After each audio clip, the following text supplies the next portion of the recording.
Bonjour, bienvenue dans cette capsule. Je vous invite ce matin dans une région différente de la Suisse, dans le Jura bernois. Il fait grand beau, grand soleil, il y a des petits grillons tout autour, c'est juste génial. J'avais envie de partager avec vous aujourd'hui une petite invitation que Jésus nous lance, qui se trouve dans les évangiles, et voir comment les premiers disciples ont répondu à cette question. Cette question qui était plutôt presque un ordre de Jésus, viens et suis-moi.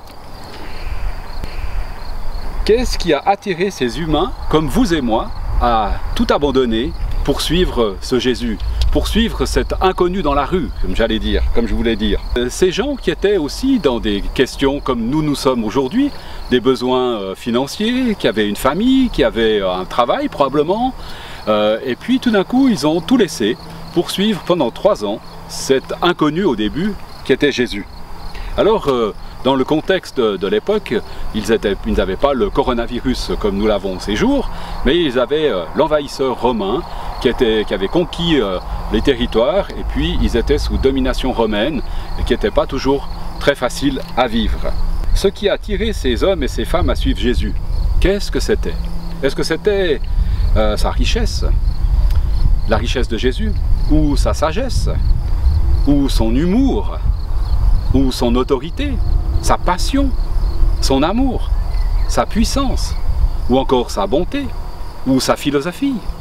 Qu'est-ce qui a poussé ces hommes et ces femmes à tout abandonner pour suivre Jésus? Ces gens, comme je vous disais tout à l'heure, ils ont suivi un inconnu dans la rue. Qu'est-ce qui fait qu'une personne suit Jésus, ou a suivi Jésus? Et si je pose cette question, c'est qu'au fond de moi, cette invitation, elle m'habite. Elle n'est pas tout le temps très présente, mais elle est au fond de moi depuis longtemps. Si je prends mon expérience personnelle, à un moment donné de ma vie, j'ai été aussi comme interpellé, où j'ai entendu quelque part cette invitation de Jésus, viens et suis-moi. Et dans mon être intérieur, dans mon cœur, dans l'ensemble de ma personne, à un moment donné, ça a résonné, c'est vrai. C'est vrai. Et ce moment-là a été le moment où j'ai commencé à suivre Jésus. De loin, bien entendu. Enfin, bien entendu. Pour moi, ça a été de loin. En lisant un petit peu les évangiles, en étant avec des amis dans ce même chemin, sur ce même chemin, qui m'ont parlé de Jésus, qui m'ont fait découvrir qui il était, ce qu'il avait vécu, ce qu'il avait fait pour nous, etc. J'ai commencé à connaître, c'est-à-dire à expérimenter qui était Jésus. Ces amis, je les ai rencontrés, vous savez, par hasard. Quand on se rencontre tout d'un coup quelque part, et puis que par hasard, on rencontre ces personnes. Je vous invite à prendre maintenant un tout petit instant, peut-être dans le silence, tranquille, chez vous, à un moment donné de votre journée. Essayez de vous rappeler quand ou comment Jésus vous a lancé cette invitation, viens et suis-moi.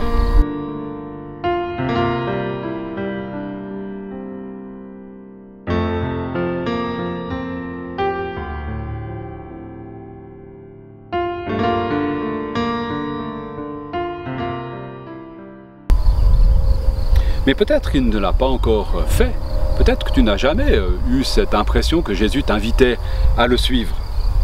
Peut-être que tu ne crois pas tout simplement à toutes ces bondieuseries. D'ailleurs, moi, j'y crois pas non plus. Quand Jésus se présente à toi, il se passe quelque chose dans ton cœur, dans ton être tout entier, qui à un moment donné te fait dire « c'est vrai, c'est vrai ». Aujourd'hui, Jésus vient et il te dit « suis-moi ». Viens, suis-moi. Découvre qui je suis. Découvre qui je suis. Rencontre d'autres personnes qui le suivent aussi. Découvre ce qu'il a fait, pourquoi il l'a fait, comment il l'a fait pour toi. Il me dit, il te dit, il nous dit à tous, viens, suis-moi. Connais-moi, expérimente-moi.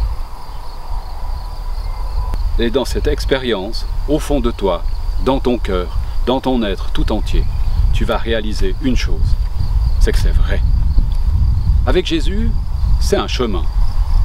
C'est un chemin, j'allais dire, d'amour, de relation. C'est la vérité sur qui tu es vraiment. Et quand on dit qui tu es vraiment, parfois c'est un petit peu difficile à entendre. Jésus a un peu bousculé aussi certaines personnes qu'il a rencontrées. C'est aussi la vérité sur qui Jésus t'appelle à être, à devenir. Comme je disais avant, c'est un chemin. On est en chemin. C'est pas une fois pour toutes quelque chose qui tombe dessus et c'est fini. C'est un chemin. Un chemin d'espérance fondé sur la réconciliation et fondé sur l'amour. Avec Jésus, c'est la vie. C'est la vraie vie. Avec un sens, avec une direction. C'est une vie motivante, attirante. Une vie qui a un sens et une pertinence pour aujourd'hui dans notre monde, dans ta vie, dans ma vie. Chacun, chacune, on a notre parcours de vie, on a notre vécu. Mais dans tous nos vécus, quels qu'ils soient, Jésus vient et te dit « Viens, suis-moi ». Et au fond de toi, tout d'un coup, tu découvres « C'est vrai ». Et Jésus, il nous dit à tous « Viens me laisser te guérir. Viens me laisser te relever, te défier. Viens me laisser te parler au cœur de ton vécu de chaque jour. Te montrer qui je suis vraiment. Viens faire quelques pas avec moi. Viens me laisser t'accompagner sur ton chemin de vie. Viens me laisser découvrir tel que je suis vraiment. Viens me laisser t'aimer tel que tu es. Et dans ce sens, il y a une parole d'un théologien du début du XXe siècle qui s'appelle Paul Tillich, qui m'a beaucoup interpellé. C'est accepter d'être accepté. Accepter d'être accepté.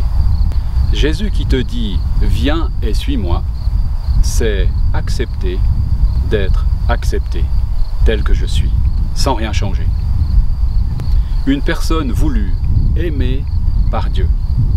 Ce Dieu qui est amour, et ça nous le découvrons en lisant les évangiles, à quel point il nous aime, à quel point il t'aime, à quel point il t'accepte comme tu es. Sur ce chemin, tu n'es pas seul. En te levant et en suivant Jésus, tu vas en rencontrer d'autres qui sont sur le même chemin que toi. Et c'est ça qui est sympa, c'est qu'on ne vit pas les choses tout seul. Alors j'aimerais terminer avec cette petite réalité de Jésus qui dit « Je suis le chemin, la vérité et la vie ». C'est un chemin de vérité qui donne tout son sens à ton existence. Je te souhaite une toute belle fin de journée.